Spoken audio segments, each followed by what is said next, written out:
Fair use. To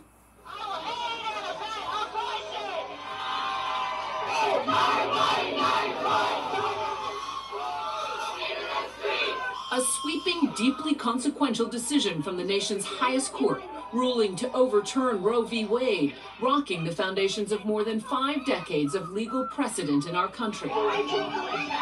The court taking away a constitutional right that women in America have had for almost 50 years. Women like Maddie, a college student whose abortion journey Nightline followed last year. It just breaks my heart because the one thing I think about is all of these girls and these women that are going to have to face struggles.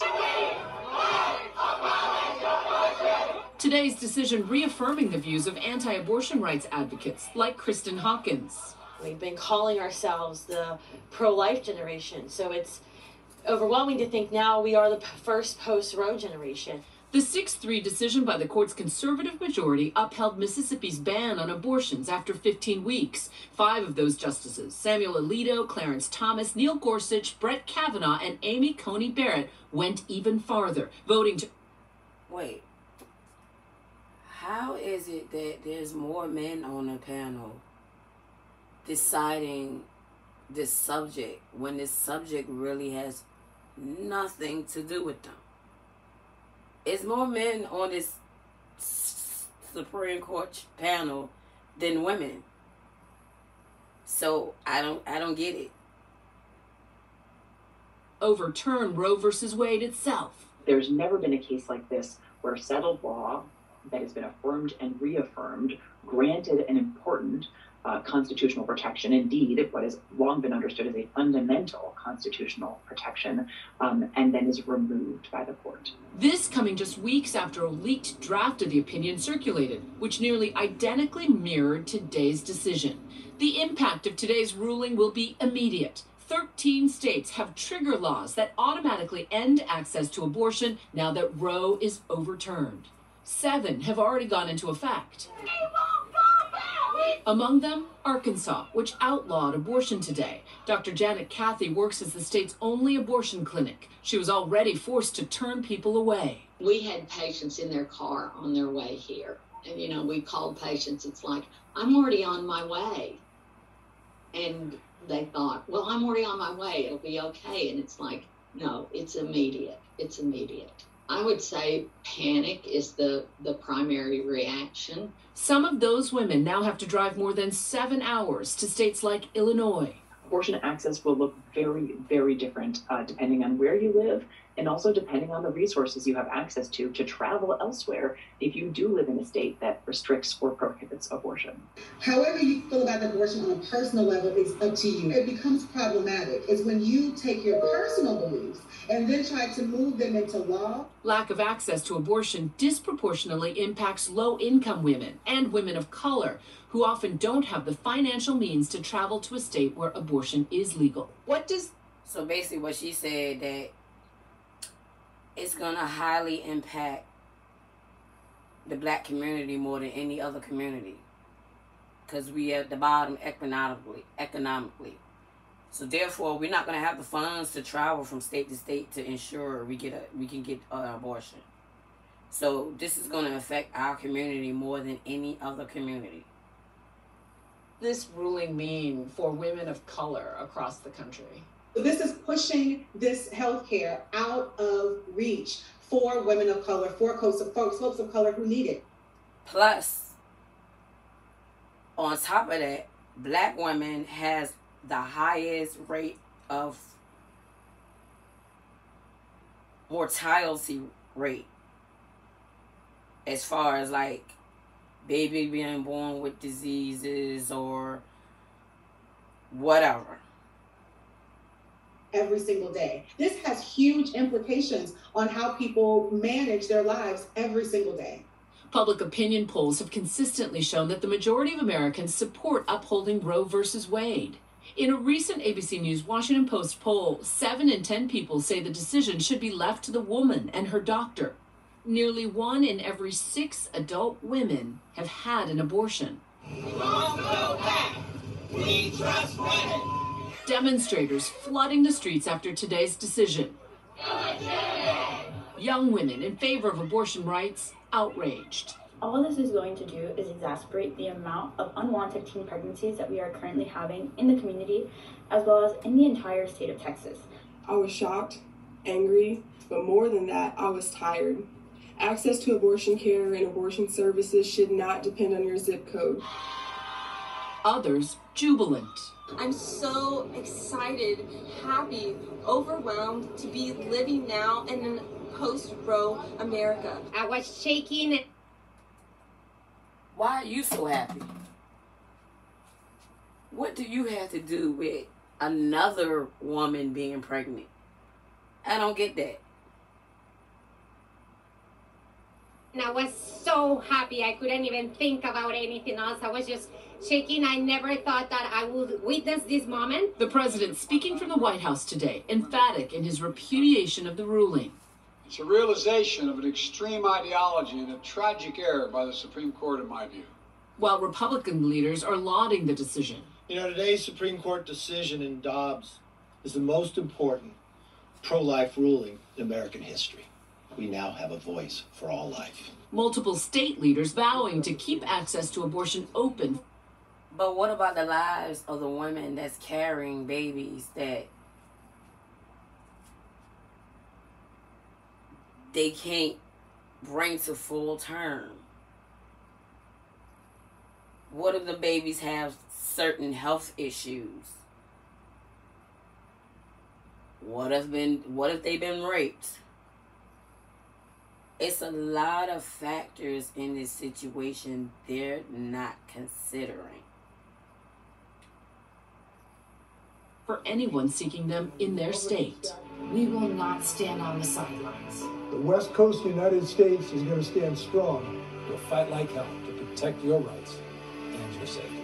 In Texas, restrictions have already been in place since the fall, when the state legislature banned abortions as early as 6 weeks. A decision that has since affected countless women, including Maddie, who found out she was pregnant just days after the law went into effect. When she told me that I was measuring at 10.5 weeks, I just cried. I was heartbroken and terrified. I immediately knew that any chance I had of being able to have this procedure done in Texas was gone. So she was forced to travel 400 miles away, across state lines, to a clinic in Mississippi, Jackson Women's Health Organization, the very clinic at the heart of the Supreme Court case. Do you feel secure in your decision? Yeah, my decision hasn't wavered. It's my body and it's my choice.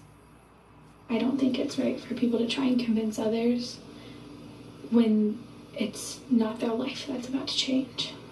You said in our... Well, I agree. I disagree with that. I do think it's people's right to try to change your mind and bring it to full term, bring the baby to full term. I do feel like people have a right to try to talk you out of what you're doing.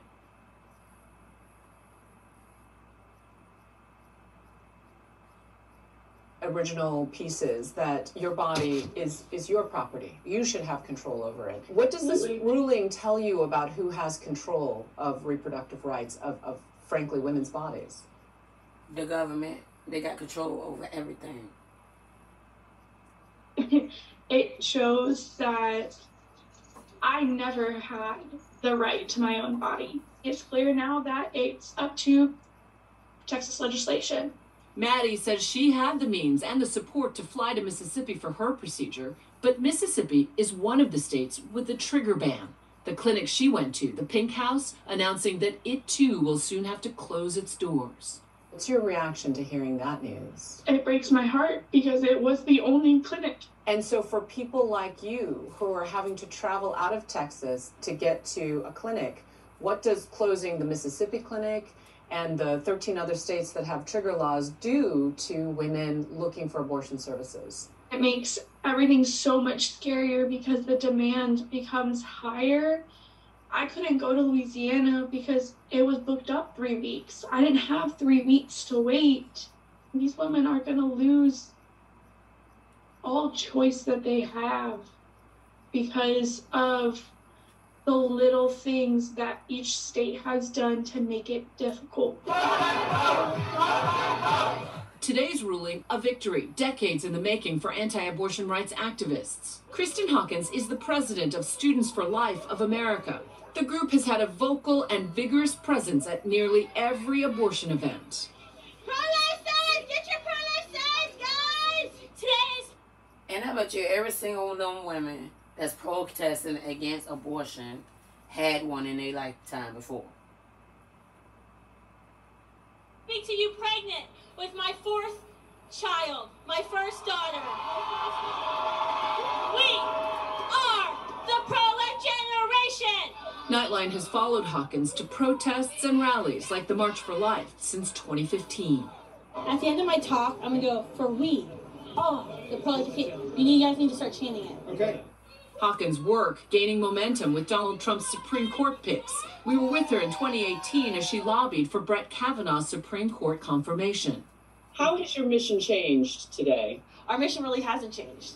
Reversing Roe, we've always considered that to be one of the first steps in our mission of making abortion unavailable and unthinkable in our nation. Will you be going after those who are the pregnant women themselves now, given that it's the act of getting an abortion that is now illegal? We do not believe in prosecuting or putting a woman who has, solicited an abortion, has had an abortion, into jail, because we very much view her as a second victim of the abortion industry that has told her that she is not capable, that she is not strong enough. Are you The thing about that is, I'm hearing that if evidence is found that you intentionally killed the baby while it's still in your stomach, you could be charged with murder. That's what I'm hearing. Fighting to stop abortion. And the doctors that perform and still performing abortion is also can get charged for murder. In the case of rape and incest as well. We've been very clear that a child's circumstance of their conception doesn't negate their basic humanity and their right to be born. If a 14-year-old girl is raped by her father, would you try to deny her an abortion? I think it's almost laziness to say, oh, a woman's been raped, therefore we're going to protect her access to abortion, and that solves her problem. That actually doesn't solve her problem. Hawkins says in addition to getting... How that don't solve her problem? When every day she got to look at a child she couldn't get rid of, and the only way she got this child is because she was raped. So every time she looking into this child's face, she was reminded of that horrible day or night whenever it happened. So make that part make sense to me. And then you being raped by family members.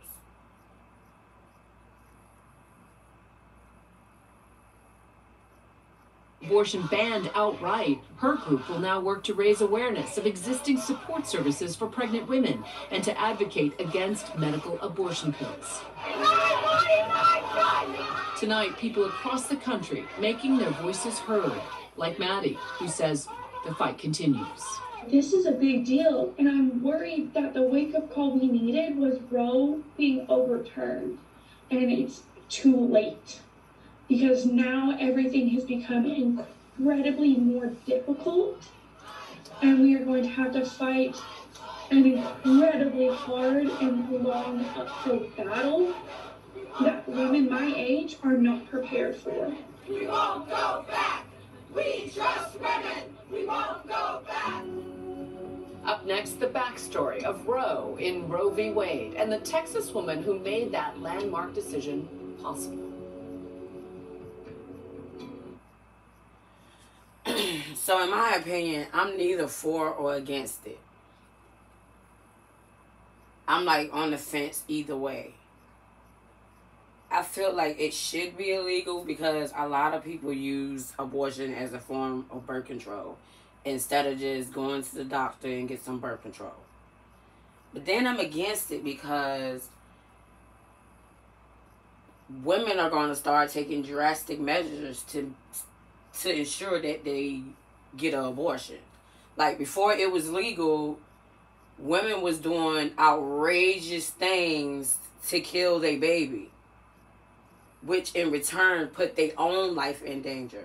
So, as a result of this, it's going to be a whole lot of illegal abortions, and women are going to be dying from these illegal abortions. With the abortions being legal, at least the women could go to a safe place and get their abortion without complications.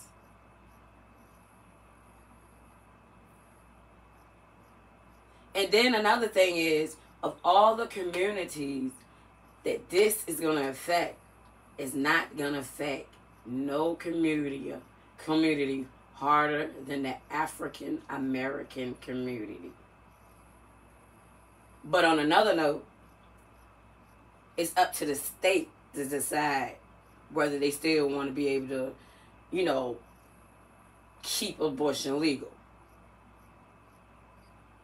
So some states may ban it altogether, which is going to cause women to travel to other states. Also, it's going to cause women to travel overseas and get a cheap abortion, which is going to put their lives at risk. And then on top of that, even if they don't go get a cheap abortion, they might decide to try to do one they might decide to try to give themselves an abortion by pushing themselves down the stairs or drinking something that they know is going to kill the baby. Like, the list goes on. Before abortion was legal, this was the things women was doing to get rid of that baby. That's my thoughts on the situation. It really don't affect me either way or another, but I just don't understand how all these men on the Supreme Court can decide on what women can do with their bodies. They don't have a uterus. And then another thing is, aren't we short on baby formula? So you're making these women have babies and you don't even have enough baby formula to go around. So really, just make that part make sense to me. But they're disguising it up as every human fetus need to have rights. How do a fetus have more rights than me?